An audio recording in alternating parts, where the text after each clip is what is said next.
हम section 10 stay of suit के बारे में पढ़ेंगे, जो कि आपके एग्जाम पॉइंट ऑफ व्यू से बहुत ही ज़्यादा इंपॉर्टेंट टॉपिक है।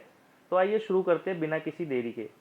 सेक्शन 10 स्टे ऑफ सूट, इसे हम रेस सब जुडाइज भी बोलते हैं, जिसमें रेस का मतलब होता है मैटर, सब का मतलब होता है अंडर, और जुडाइज का मतलब होता है जुडिशियल कंसिडरेशन।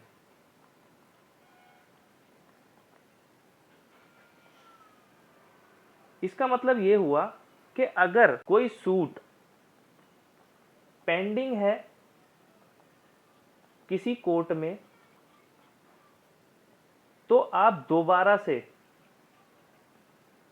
उस सूट को या उस सूट के सब्जेक्ट मैटर को लेके दोबारा से किसी कोर्ट में सूट फाइल नहीं कर सकते।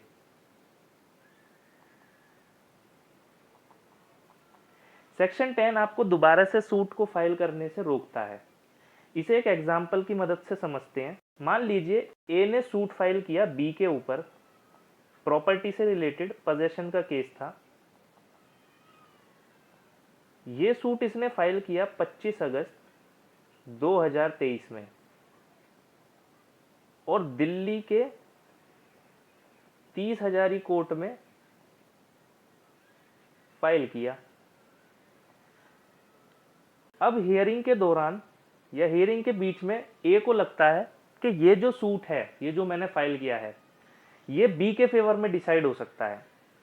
तो उसने क्या काम किया, ए ने एक सूट फिर से फाइल कर दिया सेम प्रॉपर्टी का पोजेशन को लेकर ही। इसने ये फाइल किया 26 नवंबर 2023 को, और इस बार इसने द्वारका कोर्ट में फाइल करा। अभी जो ऊपर वाला केस था वो सूट पेंडिंग है, अभी उसकी हियरिंग चल रही है। इसने एक और सूट फाइल कर दिया सेम सब्जेक्ट मैटर पे, सेम इशू पे। तो अब जो द्वारका की कोर्ट है वो दूसरे वाले सूट को स्टे कर देगी, उसके ट्रायल को रोक देगी। इसके दो रीजन होते हैं। पहला, एक तो जो कोर्ट्स के डिसीजन है वो आपस में कॉन्ट्रेरी ना हो। मतलब कि मान लीजिए जो उसने 30 हजारी कोर्ट में जो सूट फाइल किया था, उस कोर्ट ने ए के फेवर में डिसीजन दे दिया।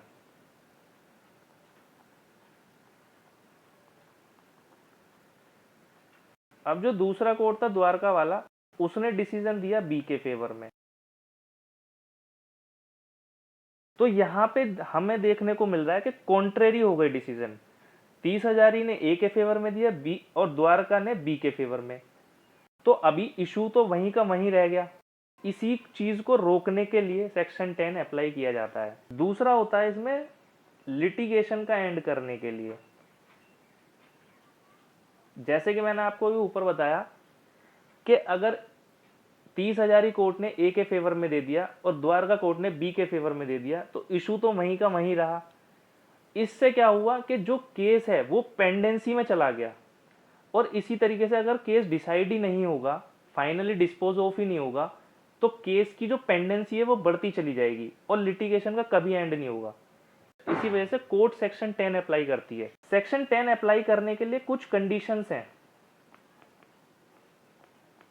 वो कंडीशंस देख लेते हैं। अगर ये कंडीशंस होंगी, सिर्फ इन्हीं कंडीशंस में सेक्शन 10 अप्लाई होगा। पहली कंडीशन है, दो सूट पेंडिंग होने चाहिए। सेकंड कंडीशन है, जो इश्यूज हैं वो डायरेक्टली या सब्सटेंशियली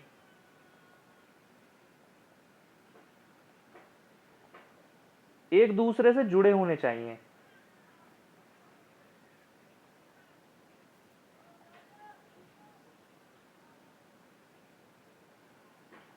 इसका मतलब यह है कि जो सेकंड सूट आप ला रहे हो कोर्ट के अंदर, अगर सेकंड सूट कोर्ट ट्राई भी करे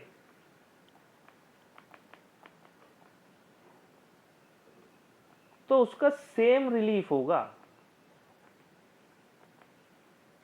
मतलब कि पहला, मान लीजिए पहला कोई सूट है वो पोजीशन का ऑलरेडी चल रहा है 30,000 कोर्ट में, अब सेकंड तुम फिर पोजीशन का ही लेकर आ गए द्वारका में, तो अगर द्वारका वाली कोर्ट इसको दोबारा से सुनेगी, सूट को दोबारा से ट्राई भी करेगी, तो रिलीफ तो फिर वही मिलेगा भाई, पोजीशन का ही तो रिलीफ मिलेगा। अब चाहे ए को मिले चाहे बी को मिले, तो रिलीफ तो सेम ही हो गया। फिर वही कॉन्ट्राडिक्शन होगा डिसीजन में अगर अलग अलग आ गए। तो अगर ऐसा कोई इशू है जो डायरेक्टली और सब्सटेंशियली उससे एक दूसरे से जुड़ा हुआ है, तो वहां भी आप सेक्शन 10 अप्लाई कर दो। तीसरी कंडीशन है इसको अप्लाई करने के लिए, सेम पार्टीज होनी चाहिए।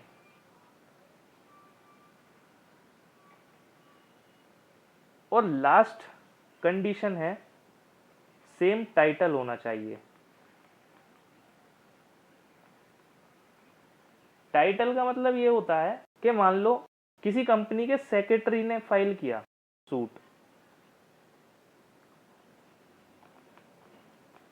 जो पहला सूट था वो किसी कंपनी के सेक्रेटरी ने फाइल किया, और जो दूसरा सूट फाइल होगा वो भी सेक्रेटरी ही करे, तभी सेक्शन 10 अप्लाई होगा, अदरवाइज नहीं होगा। तो हमने देखा सेक्शन 10 कहाँ कहाँ अप्लाई होगा, क्या कंडीशंस होंगी, और सेक्शन 10 होता क्या है। एक सूट पहले से ही पेंडिंग में है तो आप सेम सब्जेक्ट मैटर पे दूसरे कोर्ट में या इंडिया के किसी भी कोर्ट में आप सूट फाइल नहीं कर सकते। अगर आप करते हो तो कोर्ट उस पर सेक्शन 10 अप्लाई कर देगा और आपका जो सूट है उसके ट्रायल पर रोक लगा देगा। आई होप आपको ये वीडियो पसंद आई होगी। मिलते हैं नेक्स्ट वीडियो में।